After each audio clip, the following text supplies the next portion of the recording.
Shalom Bapak Ibu, silakan duduk semuanya.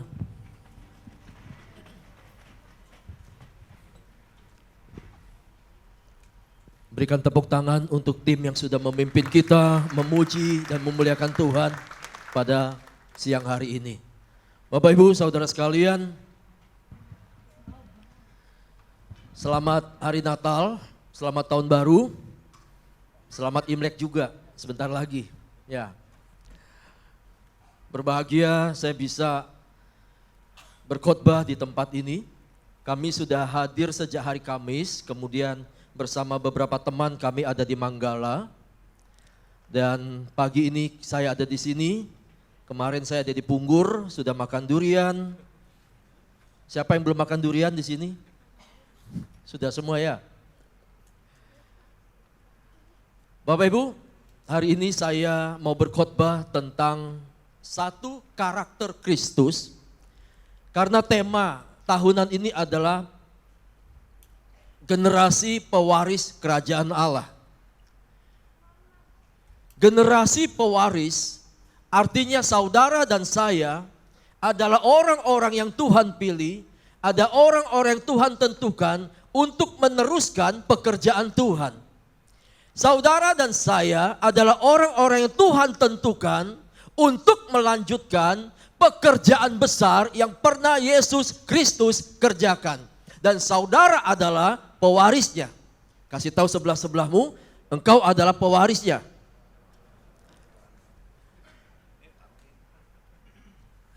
Waktu kita terima Yesus, maka Tuhan berkata, hari ini engkau juga diselamatkan. Orang disalibkan bersama dengan Yesus disalibkan, dia berkata, Yesus jangan lupakan aku. Tapi Yesus berkata, hari ini juga engkau bersama dengan aku. Persoalannya adalah kita waktu percaya Yesus tidak langsung meninggal. Kita tidak langsung mati. Itu sebabnya saudara minggu ke minggu beribadah. Saudara minggu ke minggu belajar menjadi orang-orang Kristen yang benar. Belajar menjadi pewaris kerajaan Allah. Kalau hari ini saya ada di sini, kita berharap minggu depan saya ada di sini.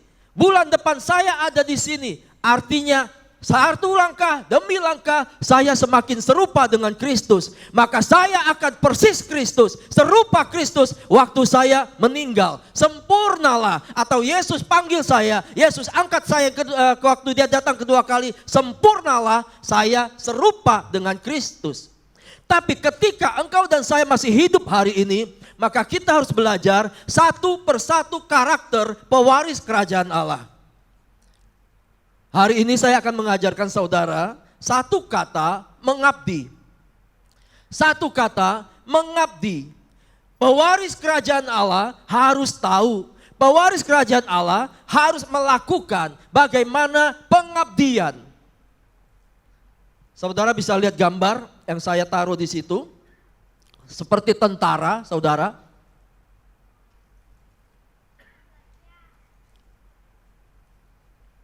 Kalau saudara berpikir pengabdian, biasanya tertuju kepada tentara-tentara. Biasanya tertuju kepada bagaimana abdi negara mengabdi kepada negara. Tapi hari ini saya mau beritahu saudara, mengabdi itu bagian dari engkau dan saya. Mengabdi itu seluruh hidup kita. Ada orang Kristen saudara ke gereja, itu sekedar kewajiban. Ada orang Kristen ke gereja, itu karena ingin mencari teman-temannya. Ada orang Kristen ke gereja supaya diberkati.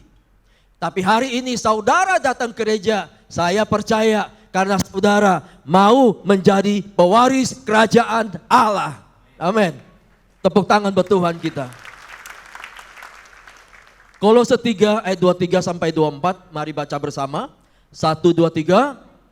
Apapun juga yang kamu perbuat, perbuatlah dengan segenap hatimu seperti untuk Tuhan dan bukan untuk manusia.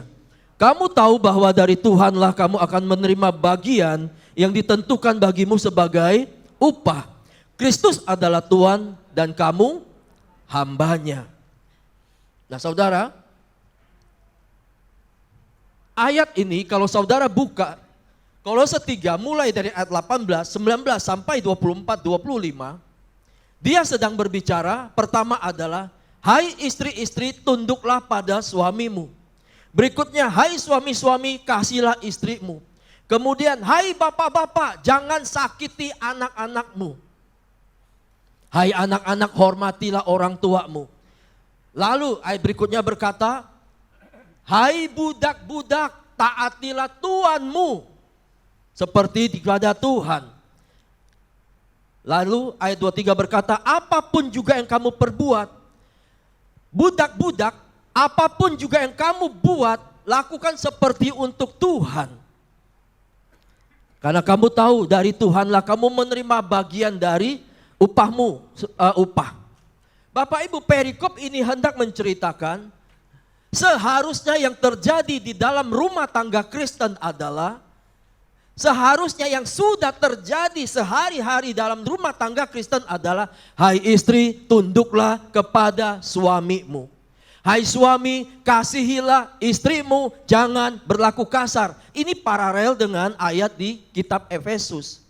Hai bapak-bapak orang tua mewakili ibu-ibu juga, kasihi anakmu, jangan sakiti hatinya. Hai anak-anak hormati orang tuamu.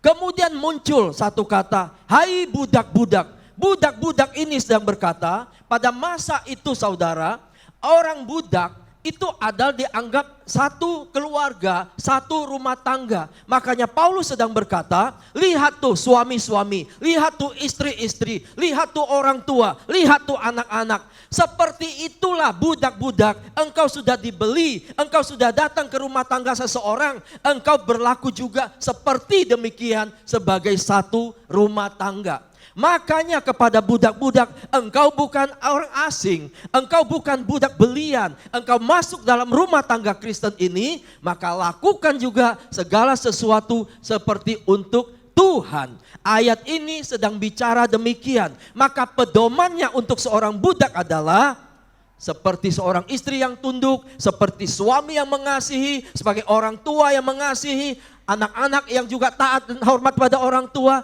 Itu adalah pedoman, itu adalah contoh budak-budak harus demikian. Bapak Ibu, di perjanjian lama budak itu adalah ketika sudah menjadi milik seseorang, baik itu suami, baik itu istri, itu adalah hak mutlak milik dia. Itu budak mau disuruh apapun itu hak tuannya. Makanya tidak heran ketika Sarah belum mengandung maka diambillah Hagar. Dan dia karena itu budaknya, dia bisa diperlakukan untuk melahirkan juga. Itu demikian terjadi Bapak Ibu. Tapi hari ini saya sedang membahas rumah tangga Kristen. Siapapun saudara dan saya di hadapan Tuhan, apa yang harus kau buat? Mengabdilah dengan sungguh-sungguh. Saudara, kata mengabdi itu adalah menghamba. Mengabdi itu menghambakan diri. Mengabdi itu berbakti. Kalau saya menghamba, kalau saya bekerja pada orang lain, itu bukan sekedar kewajiban. Sudah, saya datang pukul 8, pulang pukul 5. Saya bekerja, yang penting akhir bulan saya terima gaji. Yang penting setiap hari saya lakukan saja kewajiban. Hai,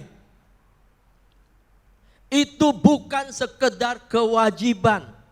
Kalau saudara berumah tangga, bukan sekedar berumah tangga memenuhi kewajibanmu. Suami bekerja, istri ngurus anak, bukan sekedar kewajiban demikian. Saya harus kasih tahu saudara lebih lanjut lagi. Mari kita belajar satu karakter ilahi sebagai pewaris kerajaan Allah tentang mengabdi. Supaya apa? Karakter Kristus itu nyata dalam hidup saudara dan saya. Kualitasnya nyata, bukan sekedar tahu, bukan sekedar melakukan, tapi saya ingin melihat ada suatu kualitas yang berbeda yang muncul dari ibadah, dari gereja di tempat ini saudara. Kalau kita tidak bicara kualitas, maka kita akan menjadi sama saja tahun ke tahun, waktu ke waktu, semuanya sama saja saudara. Tadi pagi saya berkata demikian. 1 tahun kita punya 52 minggu.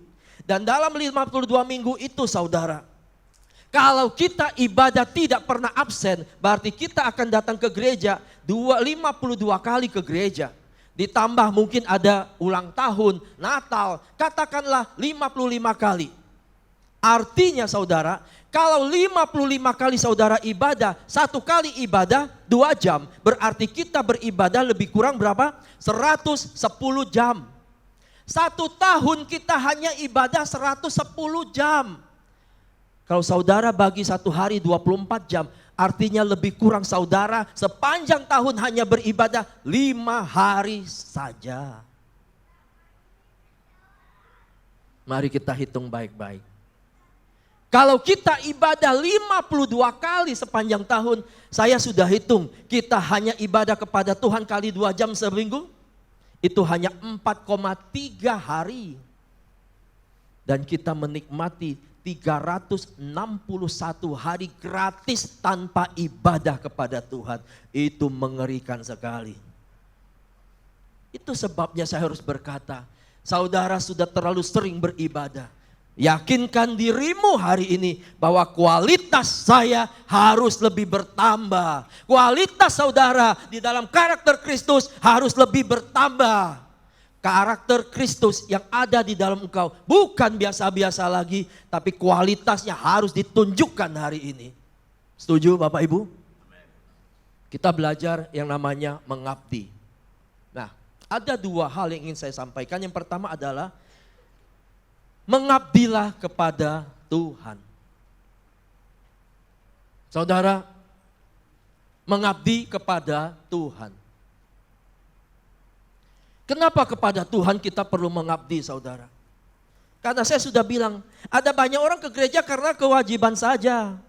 Ada banyak orang ke gereja cari teman, teman bisnisnya, teman olahraganya, teman karaoke-nya. Ketemu. Kalau nggak ketemu di gereja susah. Jadi ketemu di gereja hanya kumpulan, salah? Tidak salah, boleh-boleh saja. Kita masih hidup makhluk sosial. Tapi saya harus berkata padamu hari ini, kalau engkau dan saya ke gereja, mengabdilah kepada Tuhan. Bukan sekedar lagi kewajiban, bukan sekedar lagi cari teman, bukan sekali lagi pelayanan, bukan. Saya pribadi, saya harus cari Tuhan sungguh-sungguh. Emang Tuhan hilang gitu ya, cari ya? Enggak. Kita harus ketemu hadiratnya Tuhan saudara. Yesaya 30 berkata, orang-orang yang menanti-nantikan Tuhan, dia mendapat kekuatan baru.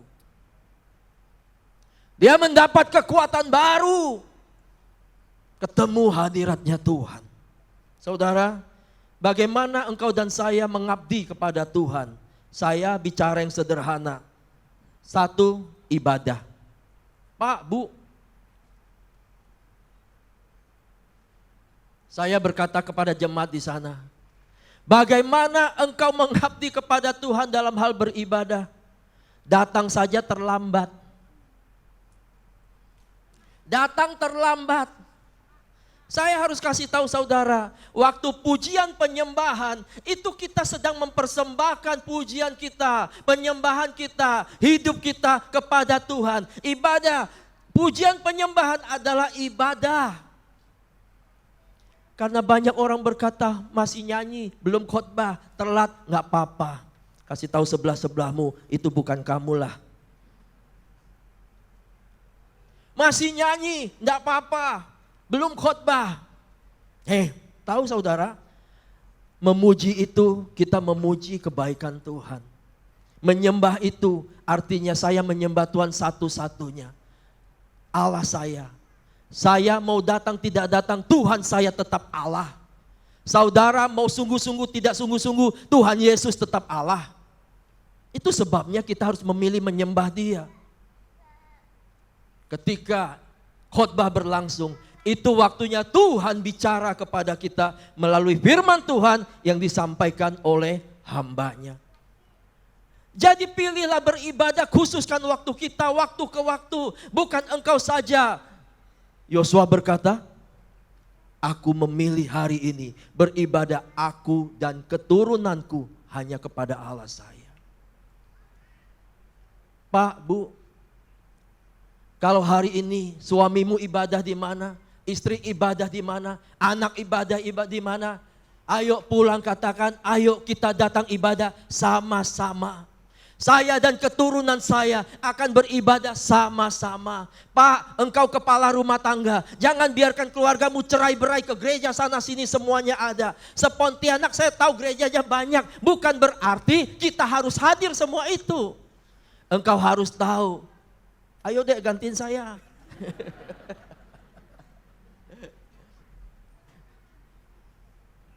Engkau harus tahu Pak, bawa rumah tanggamu.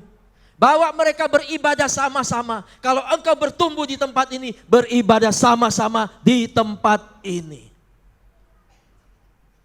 Saudara, di Jakarta itu banyak sekali pilihan. Seperti toko sepatu.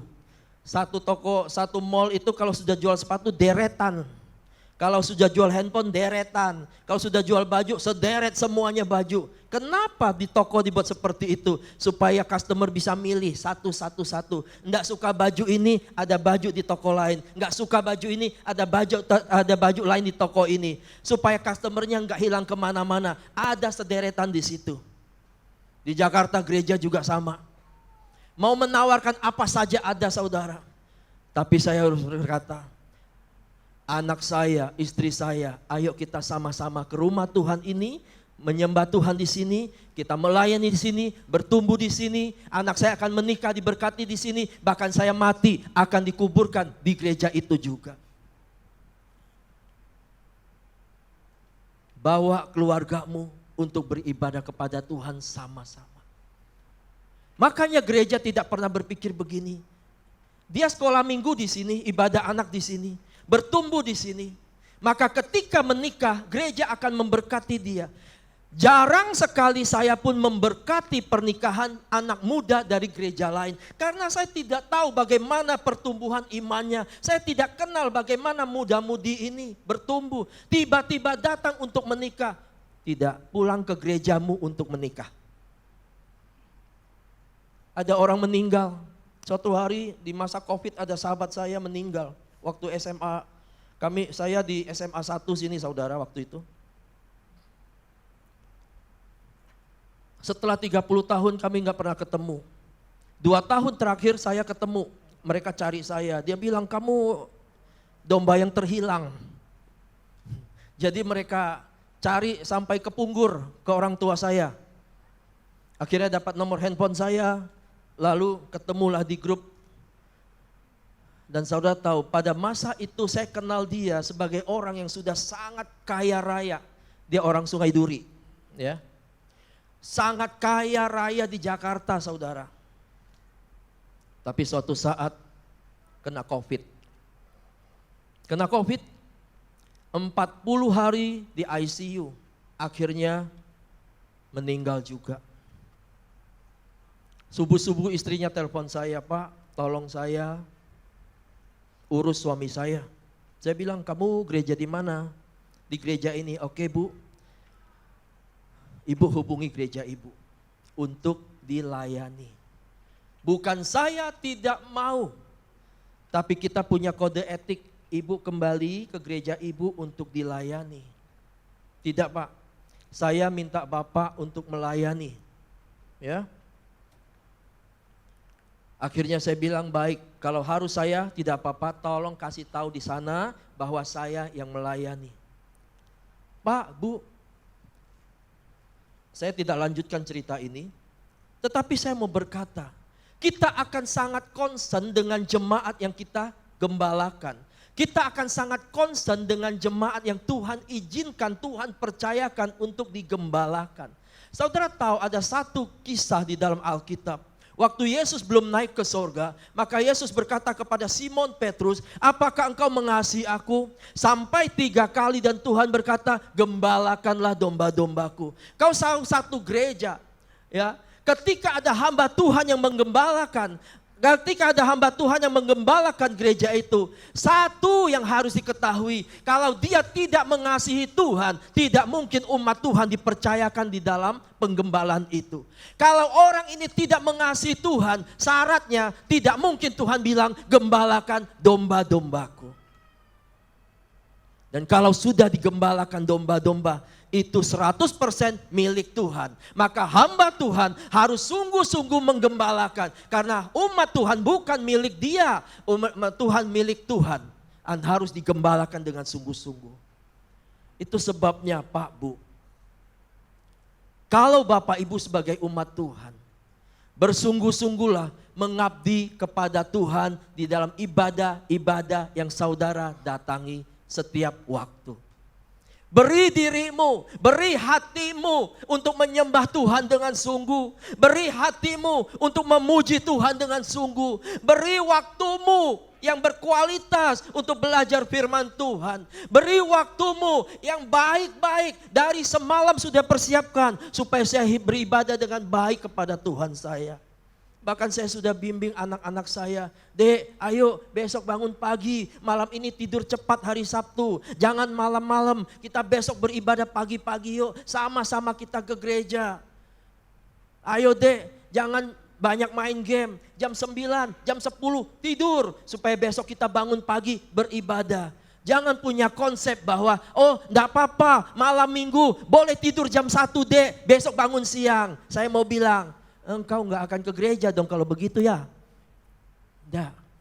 Bahkan kalau perlu bilang, siapkan bajumu besok yang mana, siapkan sepatumu yang mana. Ayo kita mau beribadah sama-sama. Pak, kepala rumah tangga, buat rumah tanggamu, rumah tangga yang sungguh-sungguh cari Tuhan. Di Jakarta itu minta ampun saudara. Bukan lagi cari Tuhan, mereka cuma berpikir ini weekend, hari Sabtu, besok mau ke mall mana, mau makan apa, mau jalan kemana. Tapi saya mau bilang di tempat ini, hari Sabtu persiapkan dirimu untuk beribadah kepada Yesus Tuhan kita. Mengabdilah kepada Tuhan. Yang kedua, saling menggembalakan. Bapak Ibu,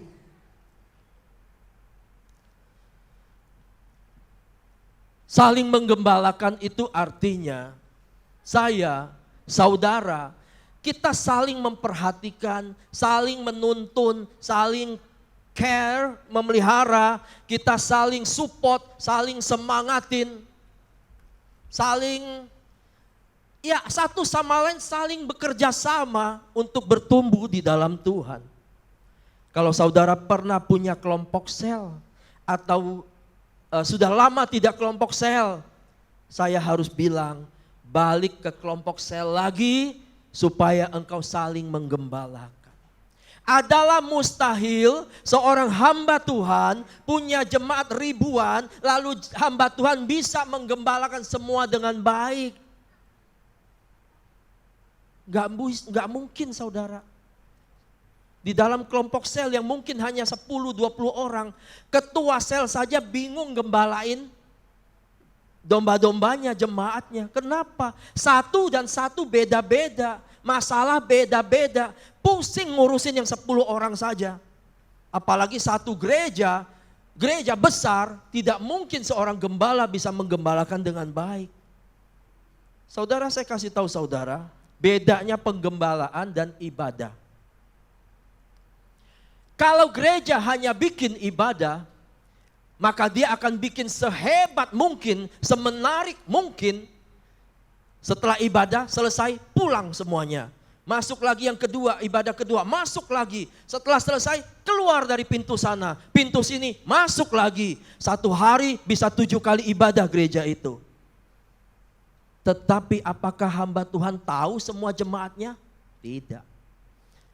Saya mau kasih tahu saudara, pernah tuh di Jakarta gereja besar jemaatnya salaman dengan gembalanya? Tidak pernah. Kenal tuh gembalanya dengan jemaatnya? Tidak kenal. Yang dia kenal hanya segerombongan kecil, orang-orang kaya, orang-orang terpandang, orang-orang yang sering ngumpul, gembalanya cuma tahu itu. Itu bukan penggembalaan, itu hanya ibadah. Tapi bersyukurlah saudara, penggembalaan itu saya sudah bilang, walaupun 1 orang, walaupun 5 orang, walaupun 10 orang, kita akan layani dia baik-baik seperti Kristus melayani umatnya. Dari lahir Jemaat yang mau lahir berapa bulan yang lalu, dalam tahun yang kemarin 2023, itu jemaat yang melahirkan banyak banget tempat kami. Karena itu bayi-bayi COVID. Jadi COVID semua di rumah, lahirannya sama semuanya. Ada satu hari Paskah waktu itu, mau lahiran seorang ibu muda, bayi pertama, itu pas hari Paskah Minggu. Nggak keluar-keluar. Kalau nggak keluar sebentar lagi akan disesar. Suaminya telepon saya. Lalu saya berdoalah. Dalam nama Yesus lahir hari ini. Hari Paskah sebentar lagi lahir, nggak usah sesar, lahir. Ya, mujizat terjadi. Langsung pembukaan seketika lahir saudara. Makanya anaknya namanya Jordan. Sungai Yordan. Kalau bukan karena didoain, nama anaknya mungkin Herpy. Gara-gara didoain keluar, nggak jadi sesar, jadi Jordan. Pak, Bu, sampai orang mati kita urusin itu namanya penggembalaan, bukan ibadah. Kalau saudara ada di gereja ini, ada di dalam penggembalaan, kemudian ada kelompok sel, kalau tempat kami namanya blessing, kelompok pemuritan, sama. Berkomitmenlah di sel-sel saudara. Bangun, bangun. Di dalam sel itu saudara tahu. Ada makan sama-sama. Doain sama-sama. Di situ nangis sama-sama, jalan-jalan sama-sama. Kita belajar hidup baik-baik sama-sama. Kalau saudara ada sel sembarangan, belajarnya apa? Merokok sama-sama, gosip sama-sama, judi sama-sama. Tidak ngomong firman Tuhan, tidak ngomong bertumbuh bersama. Itu sebabnya, mari balik ke kelompok selmu, bangun kelompok selmu dan kita saling menggembalakan. Kenapa harus saling menggembalakan? Kita tidak ada yang sempurna hari ini. Saya selalu berkata sebagai hamba Tuhan, saya pun tidak sempurna. Itu sebabnya saya sedang melangkah untuk serupa Kristus hari lepas hari, waktu ke waktu sampai saya mati. Saya ingin serupa Kristus di hari itu. Hari ini belum. Kalau tidak saling menggembalakan, siapa yang mengingatkan saya? Siapa yang mendoakan saya? Siapa yang mendorong saya? Tadi pagi anak saya WA, "Papi lagi ngapain?" Saya bilang, "Papi sebentar lagi mau ibadah." "Pagi ya Pi?" "Iya, jam 8.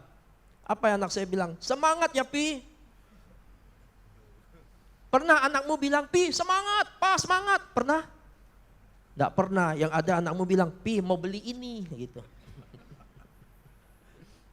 Pak, Bu, di dalam komunitas terkecilmu, ngomong semangat aja bikin saya senang. Kasih senyum aja bikin saya senang. Karena ketemu orang-orang kadang-kadang bukan dikasih senyum, mukanya dibuang. Enggak. Saya hari lepas hari belajar untuk selangkah serupa Kristus, selangkah serupa Kristus, selangkah serupa Kristus. Kalau tidak di dalam saling menggembalakan, tidak akan terjadi hal besar dalam hidup saya. Mohon maaf. Siapa yang doakan engkau setiap hari? Gembala sekali lagi tidak kenal semuanya. Tapi di dalam sel mereka akan tahu dan mendoakan engkau. Ada banyak kali kita cerita begini begitu. Tapi justru banyak kali berita itu tersebar kemana-mana oleh karena mulut-mulut itu. Tapi kalau di dalam kelompok sel saya yakin mulut itu akan menjaganya. Mulut itu yang akan mendoakan engkau. Mulut itu yang akan mensupport engkau. Saya tidak promosi. Tapi itu yang sedang saya kerjakan hari ini di dalam kelompok-kelompok pemuritan. Gereja kami hari ini, saya berkhotbah itu sebulan sekali khotbah itu paling 2 bulan, 3 bulan sekali saudara. Jarang sekali saya berkhotbah. Karena murid-murid kami sudah bisa berkhotbah semuanya. Setiap minggu mereka yang berkhotbah. Setiap minggu mereka yang berkhotbah. Seminggu sebelumnya kasih tahu saya outline khotbahnya supaya saya bisa bantu koreksi. Mana yang alkitabiah, mana yang melenceng, formatnya mana benar, mana tidak benar, kasih saya bantu. Ada jemaat kami mulai mencipta lagu, kasih saya. Tag vokalnya kasih saya bantu koreksi. Ini bagusnya gini, kalau lagu konsumsi anak-anak sekolah minggu bikin sederhana, enggak usah panjang-panjang. Satu bait satu lagi untuk referensi sudah cukup. Saya bantu tata katanya. Nih, kamu bisa, bagus ini. Di dalam kelompok sel itu juga ada orang-orang yang sudah mulai bertumbuh dengan baik. Kita support dia. Saudara tahu itu sebabnya. Saya tidak perlu berkhotbah tiap minggu. Biarkan anak murid itu berkhotbah. Sudah lama saya tidak membaptis karena murid-murid saya yang membaptis. Kalau ada anak remaja 12-13 tahun, kami mengharuskan bapaknya baptis anaknya. Bapak-bapak, kalau engkau jarang ke gereja, gimana baptis anakmu? Gimana doain dia? Saya bilang, Pak, sebelum dibaptis doain anakmu. Sebelum bapaknya doa, dia nangis duluan. Bapak harus baptis anaknya. Pergilah jadikan semua bangsa muridku. Baptis mereka dalam nama Bapa, Anak, Roh Kudus. Itu bukan pekerjaan pendeta, itu pekerjaan semua kita. Dan bapaknya harus bisa bertanggung jawab, bukan cuman bikin anak. Baptis dia, didik dia baik-baik. Dan didampingi tentu pemurid, ketua-ketua blessing kami. Atau kalau nggak ada baru saya dampingi. Jadi sudah jarang sekali saya kerjakan itu.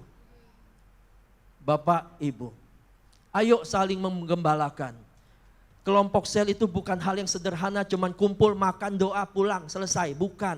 Ada banyak perkara yang terjadi di dalam kelompok-kelompok kecil itu. Kalau semua kelompok itu kuat, hebat, gereja ini akan luar biasa, saudara. Gereja ini akan memuliakan Tuhan lebih dari yang sudah ada. Gereja ini akan memuliakan Tuhan lebih dari minggu-minggu yang ada, saudara. Jadi mari mengabdilah kepada Tuhan. Hal yang sederhana saya ajarkan melalui ibadah dan kedua saling menggembalakan. Yang kedua kita akan lihat mengabdilah di dalam keluarga kita. Suami, istri, orang tua, anak, orang-orang yang bekerja belajar mengabdi baik-baik. Satu-satu kita bahas. Kolose 3 ayat 23, sebelum itu ayat 19, harusnya 18 dulu, tapi saya mulai dari 19. Hai suami-suami, kasihlah istrimu dan jangan berlaku kasar. Pak, Bu, Bapak dulu deh. Orang berumah tangga konsepnya adalah begini. Kalau dia sudah bekerja, kalau dia sudah mapan, boleh berumah tangga, menikah. Karena patokannya adalah yang penting istri dan anak dikasih makan. Betul? Hanya itu. Patokannya, itu sebabnya banyak sekali putri-putri, cewek-cewek muda punya cita-cita, saya ingin menikah dapatnya cowok kaya. Ganteng tidak ganteng nomor sekian, penting kaya. Salah? Enggak. Namanya manusia bolehlah. Saya punya 2 anak perempuan dan saya juga berharap dapat menantu punya duit. Lah kalau enggak anak saya dikasih makan apa? Lebih baik ikut saya aja gitu kan. Bapak-bapak punya anak cewek pasti mikir gitu. Pak, tapi enggak cukup hari ini kalau kita cuma bisa kasih makan. Kalau kita cuma bisa sayang. Saya mau berkata, Pak, mengabdilah kepada istrimu dan anak-anakmu juga. Kata mengabdi bukan berarti merendahkan diri seorang bapak. Kata mengabdi bukan berarti merendahkan martabat seorang bapak. Saya ingin berkata, kalau hanya kasih makan, dikasih bulanan, perempuan sekarang semua bisa bekerja, mandiri, cari makan. Dia enggak usah kawin, dengar bapaknya bawel setengah mati tiap hari. Diatur-atur, kesana kesini pusing, enggak boleh. Betul, cewek-cewek, ibu-ibu? Tuh, dengar baik-baik. Kalau cuma sekedar cari makan, dikasih makan bulanan, bahkan kalau istrinya nggak nurut, istrinya kebawelan, bulan ini dipotong duitnya lagi. Bocengli. Ya. Pak, Bu, menjadi suami bukan sekedar itu. Mengabdilah untuk istri kita. Istri kita ada lebih, ada kurang. Tetap sayangi dia, ndak usah banyak protes, ndak usah banyak marah-marah. Istri kita belum tentu semua sesuai harapan kita, tetap kasihi dia, terima dia. Ndak usah langsung banding-bandingkan, itu istri tetangga gini, itu istri teman saya gini. Ini bukan sedang kode kampanye ya. Itu istri teman saya di gereja gini. Nggak usah men. Kemarin kita cerita-cerita di mobil. Ya, kadang-kadang laki-laki ya. Istri sudah agak tua sedikit. Ada lagi perempuan lain. Cari perempuan lain. Giliran sudah mau mati. Pasti balik ke istri pertama. Lalu kata ibu itu begini, kalau dia balik ke saya tendang. Kata ibu itu.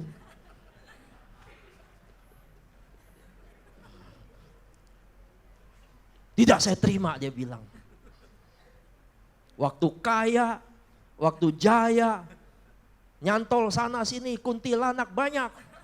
Waktu udah sekarat, enggak punya apa-apa, balik lagi ke sini. Kunci aja pintunya. Pak,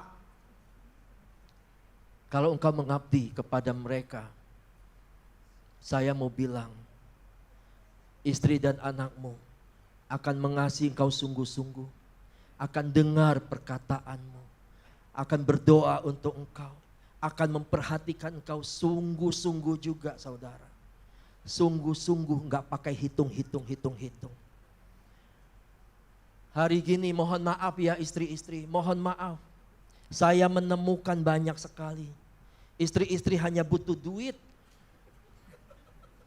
Kok ketawa? Setuju ya?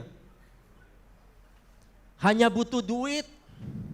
Nggak butuh yang cari duit. Salah, bodoh. Kau harus butuh sama yang cari duit, maka dapat semua. Kalau kau cuma butuh duitnya, kau nggak tahu di sepatu pun diselipin. Nggak tahu. Ada teman saya tuh udah meninggal sih. Jangan cerita orang meninggal. Kau harus cari yang bisa cari duitnya. Nah, kau dapat semuanya. Kalau saudara cari Tuhan karena berkatnya, salah men. Kau cuma cari berkatnya. Kau harus cari Tuhannya yang menciptakan engkau juga. Nah, ini orang cuma datang cari berkat, cuma cari mujizat. Tuhan gak tahu di mana, terserah. Yang penting diberkati. Ngapain? Engkau cuma terima sedikit. Tapi kau dapat Tuhannya, kau dapat semuanya. Surga pun diberikan. Jadi yang pertama, suami, mengabdilah untuk keluargamu. Jangan selalu bilang, anak saya begini. Anak saya waktu kecil begini, disayang-sayang, udah besar jadi begini. Jangan terlalu nuntut anak besar jadi gini. Padahal waktu kecil engkau tidak memberikan hidupmu untuk dia. Anak tidak cuma butuh makan, minum, sekolah. Anakmu butuh waktu dia takut engkau ada bersama dia. Waktu dia bingung engkau bisa bantu kasih jalan keluar. Waktu dia butuh dihina orang, engkau bisa bawa dia untuk tampil ke depan. Waktu dia tidak punya prestasi, engkau bisa dukung dia. Nah gini. Papi dampingi kamu supaya kamu bisa seperti ini. Kamu sukanya apa? Hobinya apa? Kita bantu menemukan sesuatu. Jangan anak tidak diperlakukan baik-baik, tiba-tiba besar. Kau jadi dokter ya, kau jadi pengacara ya, pret. Sembarangan kau bapak, tidak bisa begitu. Mohon maaf Pak Bu. Saya ini produk ketemu Kristus akan jadi hari ini. Kalau saya tidak ketemu Tuhan, saya juga tidak tahu jadi apa. Karena kita orang kampung, kita nggak punya banyak uang, nggak punya banyak fasilitas, nggak punya orang tua berpendidikan tinggi. Saya tidak tahu jadi apa. Ini karena saya ketemu Kristus yang mengubahkan hidup saya. Bapak, kalau engkau sudah ketemu Kristus baik-baik, maka mengabdilah baik-baik untuk rumah tanggamu. Suatu hari tua, engkau tinggal menuai. Anak saya jadi orang, bukan sekedar jadi orang, tapi anak saya jadi berkat di mana-mana. Banyak anak jadi orang, ya masa jadi monyet. Tapi apakah dia jadi berkat? Apakah dia memuliakan Tuhan? Apakah hidupnya sungguh-sungguh menyenangkan hati Tuhan? Yang kedua, istri. Ya. Ayat 18 berkata, hai istri-istri tunduklah pada suamimu. Istri, mengabdilah juga kepada suami dan anak-anakmu. Istri itu bukan cuman bisa masak, bukan cuman bisa ngurus anak, bukan cuman bisa ngepel, bukan cuman bersih-bersih, cuci baju, enggak. Kalau hanya tugas istri itu, laki-laki juga enggak usah nikah. Kita juga bisa masak Indomie, ya kan? Masak telur, masak air, gosong pula. Enggak. Istri-istri, ibu-ibu, tugasmu bukan hanya itu. Mengabdilah kepada suamimu. Waktu suamimu punya uang, waktu suamimu kurang uang, waktu suamimu tidak punya uang, tetaplah jadi pendamping yang baik.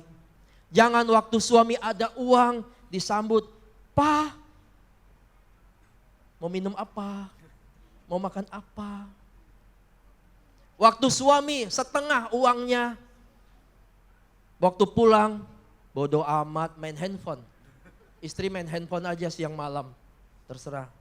Tapi waktu suami nggak punya uang, kemana dia? Dia kabur. Ada uang, nggak ada uang, setengah punya uang, tetaplah berlaku baik, tetaplah berlaku sayang, manis. Engkau sedang mengabdi kepada suamimu. Bu, mengabdilah kepada suamimu.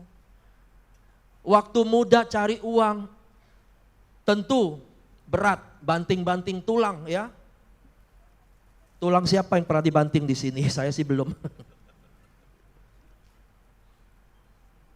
Tapi yang sering terjadi waktu suami tua, gak dipeduliin. Udah gak bisa apa-apa, gak bisa cari uang. Makanya bapak-bapak sering ngomong, kita ini cuma jadi kuda. Kita harus kerja, cari uang, jadi kuda. Setelah selesai gak bisa apa-apa, gak dipeduliin lagi.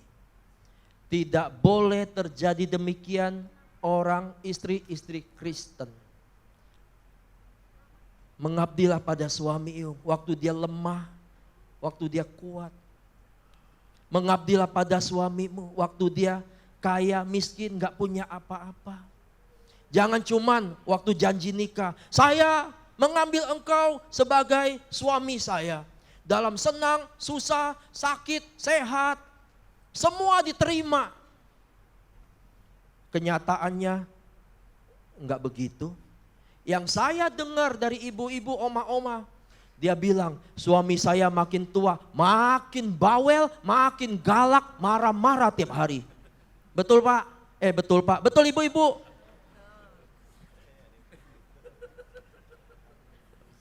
Suami saya makin tua, makin cerewet. Saya kenyang dengar itu minggu ke minggu. Tapi Bu, mengabdilah sama suamimu. Apapun keadaannya hari ini. Waktu mau merit kau bilang terima apa adanya. Terima juga apa adanya waktu engkau tua. Boleh? Yang bawa suaminya ke sini bilang, Pi. Yang ngomong selanjutnya terserah. Pa, ibu-ibu ada yang bawa suami di sini? Oh enggak ada.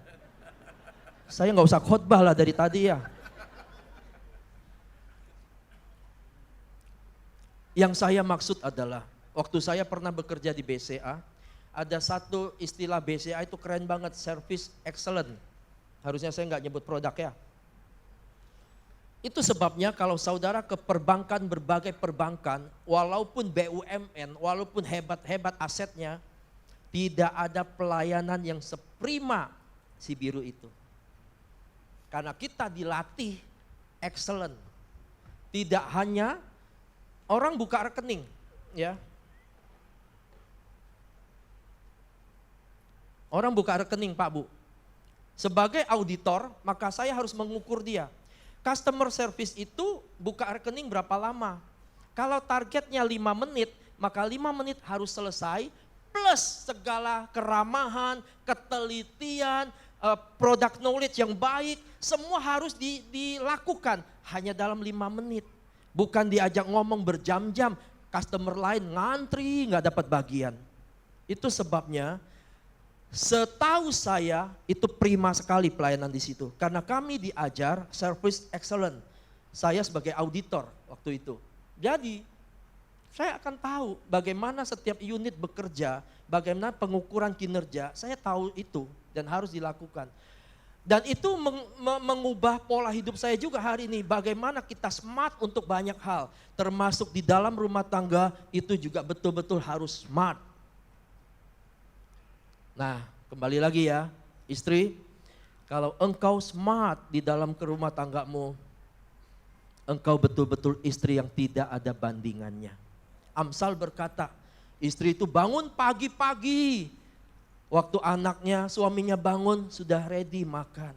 Waktu musim dingin dia merajut supaya ada baju tebal untuk dipakai. Istri itu ada di pintu-pintu gerbang. Dia menceritakan kebaikan-kebaikan suaminya. Sehingga waktu suaminya kemana-mana orang kenal suaminya. Hebat, suami yang hebat. Dari mulut siapa? Dari mulut istri. Ibu, jangan-jangan suamimu kalah pamor. Jangan-jangan suamimu tidak disayang. Jangan-jangan suamimu direndahkan orang. Itu juga karena mulut seorang istri. Mohon maaf. Mohon maaf. Ada kebanyakan terjadi. Istri-istri kau udah ngumpul yang diomongin suami-suaminya. Coba aja ke sekolah-sekolah. Nganter sekolah sambil nunggu. Ngorumpi dia. Yang diceritain siapa? Suaminya. Habis tema suaminya, anaknya. Habis tema anaknya siapa lagi yang kena korban? Pendetanya. Itu yang terjadi. Tapi di tempat ini semuanya excellent. Ya, tepuk tangan buat ibu-ibu. Udah saya hina-hina dari tadi ya. Mohon maaf. Suami mengabdi buat istrimu. Istri mengabdi buat suamimu. Jangan cuma pikir lagi sekali lagi, yang penting kasih uang, yang penting pulang ke rumah, enggak cukup, enggak bisa, mengabdi. Yang ketiga, orang tua. Orang tua itu sama dengan mertua. Firman Tuhan bilang, jangan sakiti hati anakmu. Satu perkataan yang memang tidak mudah, Pak Bu. Karena konsep orang tua, konsep pengajaran orang China, orang kita ya, memang bagaimana anak itu harus mengabdi, anak itu harus nurut, firman Tuhan juga sama, harus nurut anak-anak. Betul. Tapi kalau engkau mengajarkan apa yang tidak sesuai firman Tuhan dan anak tidak bisa mengikutin, jangan salahkan anak. Makanya jadi orang tua belajar lakukan firman supaya apa yang kita ajarkan kepada anak pun anak bisa terima dengan sukacita. Kalau kita menyuruh-nyuruh sesuatu yang tidak sesuai firman Tuhan, sedangkan anak itu belajar firman Tuhan, mereka tidak akan lakukan. Dan itu betul-betul menyakitkan hati anak. Pak, Bu, sama seperti saudara, saya kan pernah kecil. Saya hafal masa kecil saya seperti apa. Saya hafal bagaimana ketika orang tua tidak membela saya. Saya habis dibully orang, saya tahu. Melekat dalam hati saya. Saya tahu bagaimana orang tidak terima saya. Karena orang tua tidak hadir untuk saya. Itu akibat banyak saudara, banyak anak. Jadi kita tidak di-cover dengan sungguh. Saya tahu bagaimana orang merendahkan hidup saya. Saya tidak bisa protes. Saya lihat dengan kepala mata saya, adik saya dipukulin orang. Dan saya tidak bisa bela juga. Di mana orang tua saya? Karena kapasitas yang terbatas. Begitu menyakitkan di masa itu. Kalau kita jadi orang tua hari ini, engkau selalu harus ada untuk anakmu. Engkau harus tolong dia. Hari gini tidak sama dengan hari yang lalu. Kita tidak makan, makan pun bisa besar. Tapi hari gini anak-anak enggak seperti itu saudara. Butuh perlindungan, butuh kasih sayang. Butuh begitu banyak hal untuk membuat dia lebih berkualitas di generasi dia. Tidak mungkin anak kita biarkan akan sama dengan kita. Anak harus lebih baik dari kita. Amen. Anakmu harus lebih berkualitas dibanding kita. Amen. Anak kita, kalau kita S1, minimal dia S2. Kalau kita S2, dia harus S3. Karena dia punya contoh, punya teladan. Bapak saya ini S1, S2, S3, dia profesor mungkin.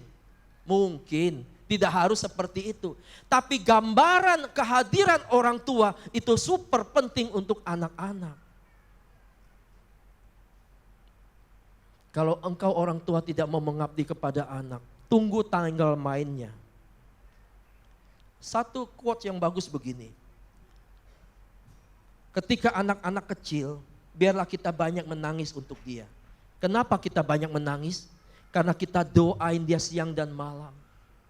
Karena kita betul-betul perhatikan hidupnya siang dan malam. Asal jangan sampai waktu dia besar kita menangis. Kenapa? Udah narkoba, udah hancur dan kita tidak bisa kembalikan apa-apa. Baru kita nangis, terlambat sudah. Gak ada gunanya lagi.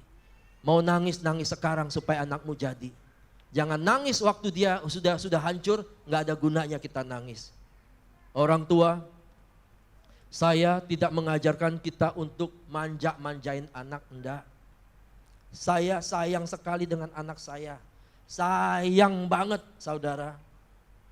Dua-duanya anak itu waktu mengandung Tuhan sudah kasih tahu saya. Saya tahu istri saya mengandung karena Tuhan sudah kasih tahu saya. Saya tahu detil-detilnya anak saya. Tahu semuanya. Karena dia anak perempuan sangat dekat dengan saya. Tapi saya tidak perlu manja-manjakan dia juga. Saudara, dari TK sampai sekarang yang besar SMA, saya antar dia tiap pagi ke sekolah naik motor. Saudara tahu, saya taruh di gerbang sekolahnya. Karena saya sedang didik anak saya, enggak usah pakai gengsi, enggak usah pakai malu. Saya akan bawa kamu naik motor, kamu tetap harus sejajar, punya semangat, punya harga diri, punya semua yang terbaik. Walaupun baiknya motor. Nanti siang kalau udah panas baru jemput pakai mobil. Saya tidak akan buat manja-manja juga saudara. Kamu anak perempuan, saya bilang masak, belajar, ngepel. Maaf ya Pak Bu ya, kita ingin dia dapat suami yang mapan suatu hari. Tapi tidak selalu terjadi kan. Kalau dia dapat yang pas-pasan, enggak ada mbak, enggak ada pembantu. Dia kan harus kerja juga di rumah. Ibu rumah tangga, bukan serta-merta langsung naik Mercy. Bukan serta-merta langsung begini. Kita itu, saya selalu bilang sama murid saya, bilang sama anak saya, kita dilempar kemanapun harus hidup. Kalau kamu dilempar kemanapun harus hidup, berarti belajar semuanya bisa. Jangan tergantung. Saya tidak manja-manjain saudara. Tapi saya sayang mereka, sayang banget. Setiap hari video call sama anak, istri saya malah jarang.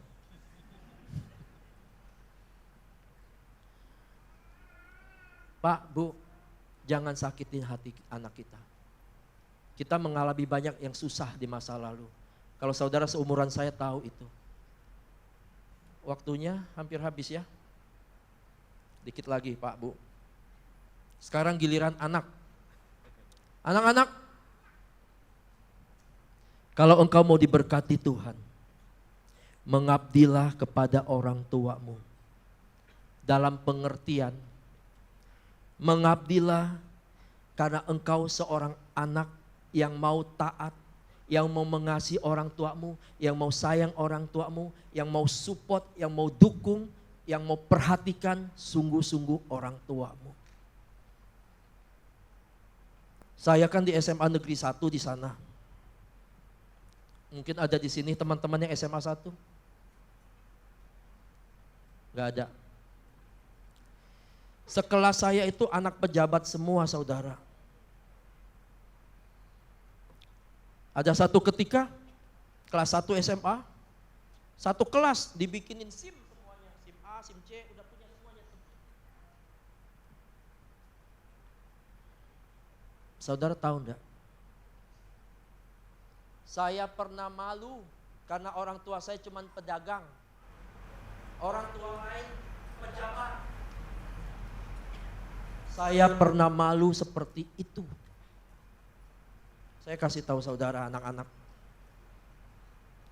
Saya pernah malu, mereka datang, pergi, pulang, diantar, dijemput mobil di masa itu.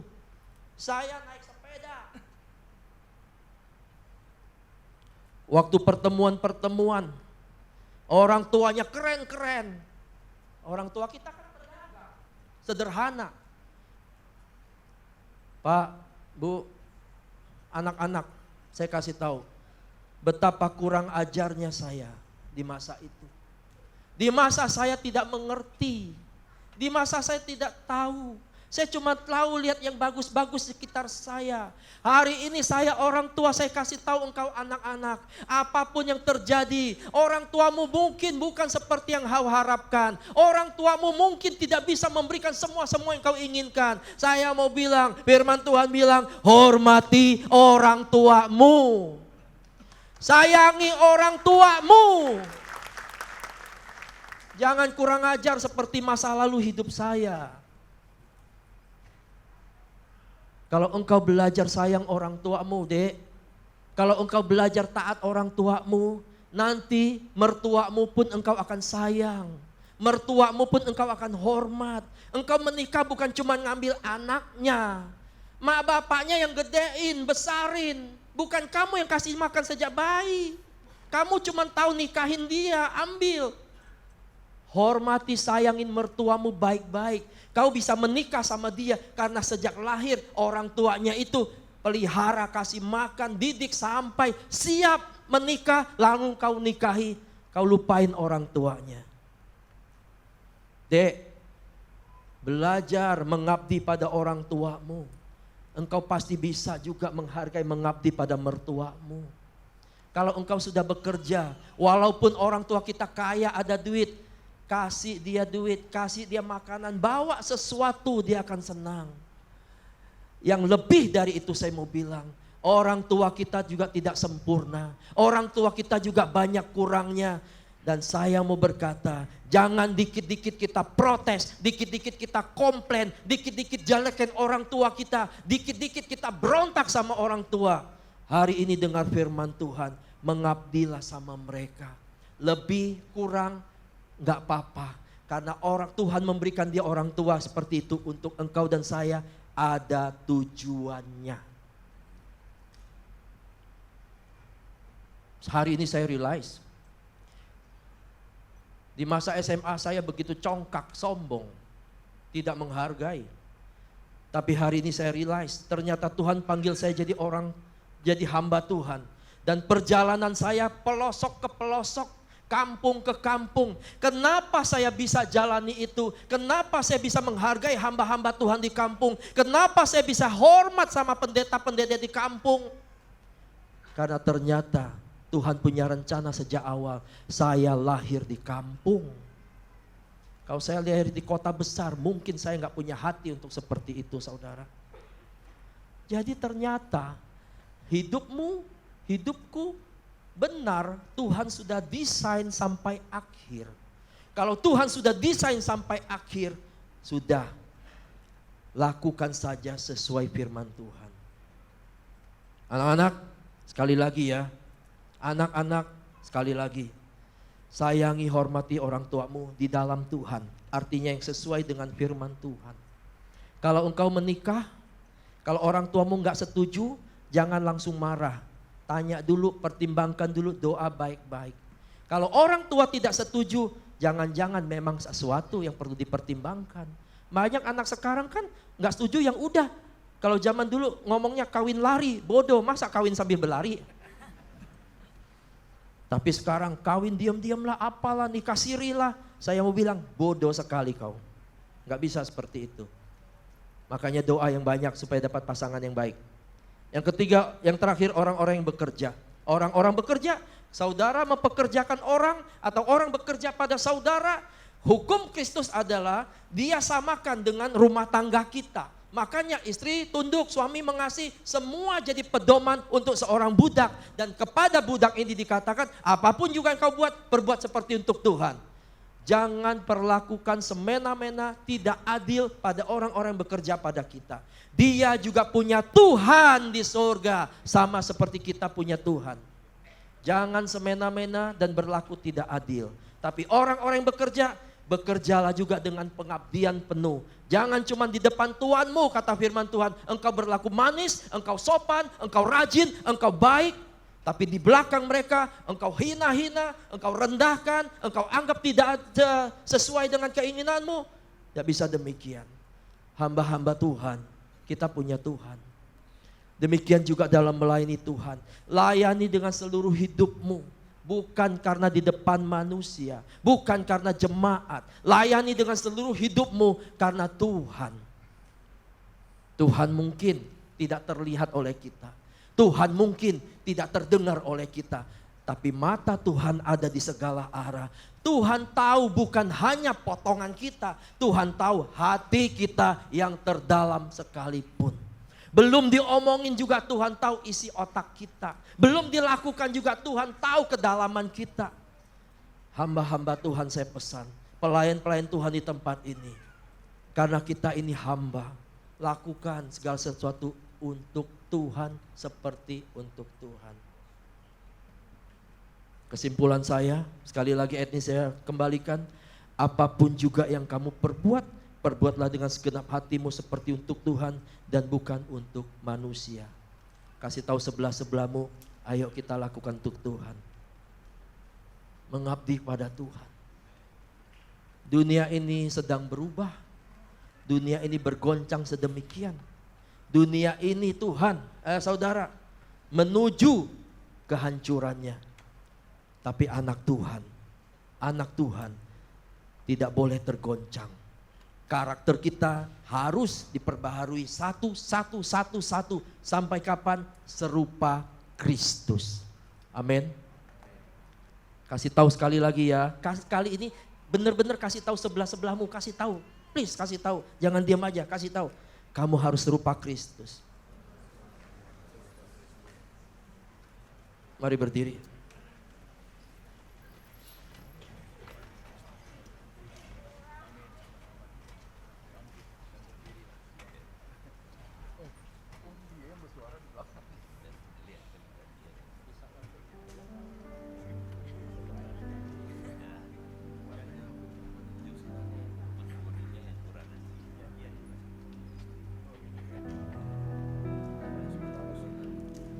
Engkaulah Tuhan, Engkaulah Raja, berdaulat atas hidupku, ku berserah penuh. Engkaulah Tuhan, Engkaulah Raja, berdaulat atas hidupku, ku berserah penuh. Bukankah Tuhan yang berdaulat atas hidupmu dan hidupku? Kalau Tuhan yang berdaulat atas hidup kita, kita tidak punya pilihan semau hidup kita. Kalau Tuhan yang berdaulat di dalam hidupmu, maka biarkan aturan Tuhan yang berlaku di dalam hidupmu. Serahkan hidup kita kepada Tuhan. Saya rindu sekali saudara, pulang dari tempat ini, suami istri yang suka ribut berantem, ayo kembali. Tunduk pada otoritas Tuhan. Anak-anak yang suka berontak, kembali ke rumahmu. Minta maaf pada orang tuamu. Dan berlakulah baik mulai hari ini. Menantu-menantu yang tidak baik dengan mertuanya, pulang ke rumahmu, berubahlah. Terima dan kasihi mereka seperti engkau terima anaknya baik-baik. Hamba-hamba Tuhan, kalau kau melayani hanya sesuatu, kembalilah melayani Tuhan dari hatimu yang paling dalam. Karena Tuhan panggil engkau itu unik, tidak masalah. Layani Tuhan dengan hati nurani yang murni. Angkat tangan kita. Engkaulah Tuhan, Engkaulah Raja, berdaulat atas hidupku, ku berserah penuh.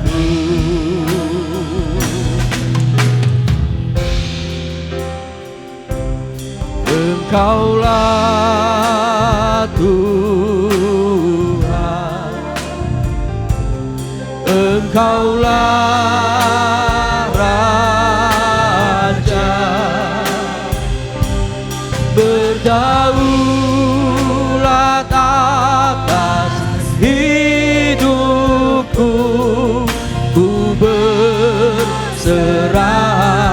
penuh. Engkau Tuhan, Engkaulah Tuhan, Engkaulah Raja,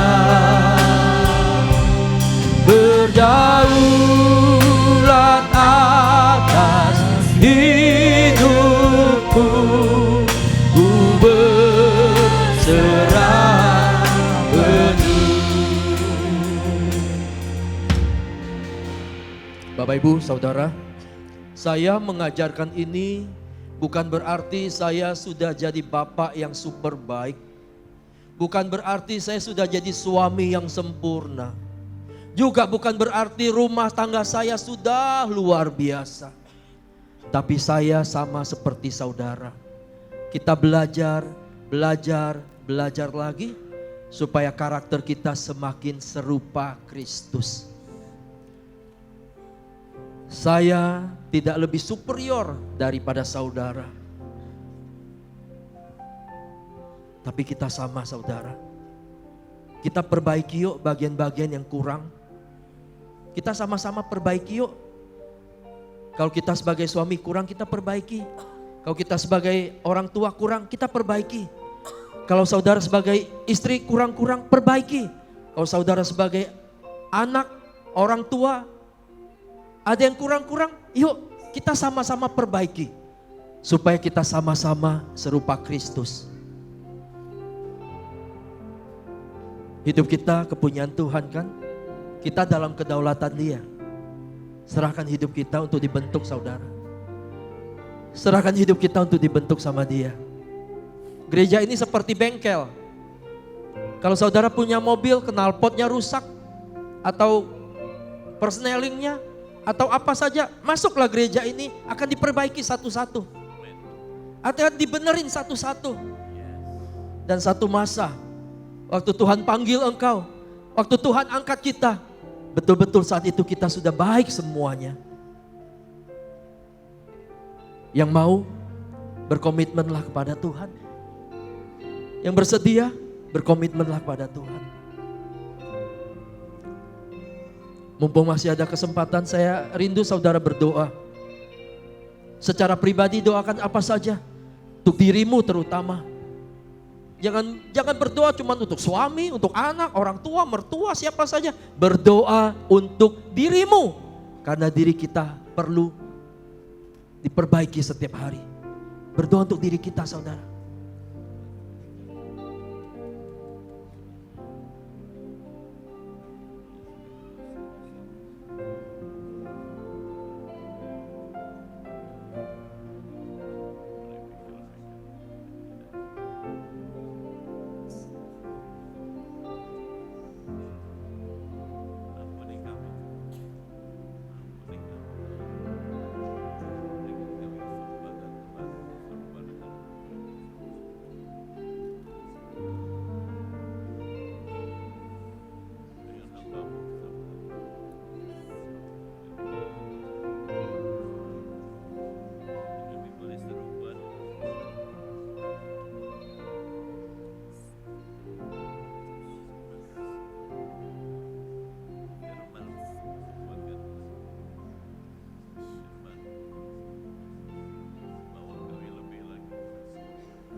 Thank you, Lord.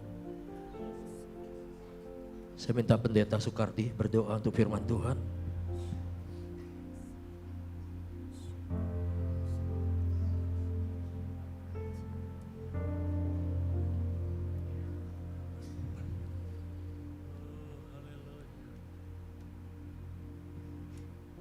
Kami bersyukur, berterima kasih Bapa di surga. Firman yang telah hamba-Mu sampaikan kepada kami, mengajar kami, mengingatkan kembali kepada kami esensi kehidupan kami, menegur kami, dan mendidik kami untuk terus jalan di dalam kebenaran firman Tuhan.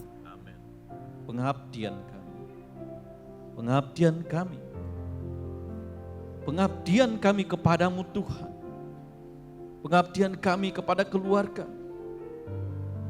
Kami sebagai suami, sebagai bapa, orang tua, sebagai istri, sebagai ibu dari anak-anak kami.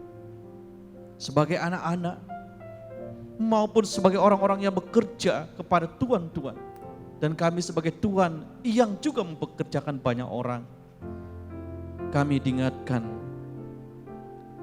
akan peran kehidupan kami masing-masing. Hamba-Mu yang telah menyampaikan firman Tuhan, kiranya Kau berkati dalam aktivitas sebagai ketua sinode Gereja Sungai Yordan. Ada begitu banyak hal yang dipersiapkan, ada begitu banyak hal-hal yang akan dilakukan, ada begitu banyak perjalanan-perjalanan jauh yang dilakukan. Ada begitu banyak pelayanan-pelayanan yang dilakukan sepanjang tahun ini maupun sepanjang tahun-tahun sebelumnya. Terima kasih buat penyertaan Tuhan tersebut. Kami terus mendukung dan berdoa bagi Bapak Pendeta Dr. Andreas dalam pelayanannya, keluarganya, dan dalam aktivitasnya sebagai gembala, sebagai dosen, dan sebagai orang yang mengasihi Tuhan dengan segenap hati. Apapun juga yang kami lakukan, apapun itu yang kami laksanakan, kami lakukan dengan segenap hati kami. Seperti untuk Tuhan dan memang untuk Tuhan. Itulah esensi firman Tuhan yang Tuhan berikan kepada kami pada saat ini. Terima kasih buat anugerah dan firman Tuhan tersebut. Kami mengucap syukur dan kami diberkati di dalam nama Tuhan Yesus. Haleluya. Amin. Terima kasih.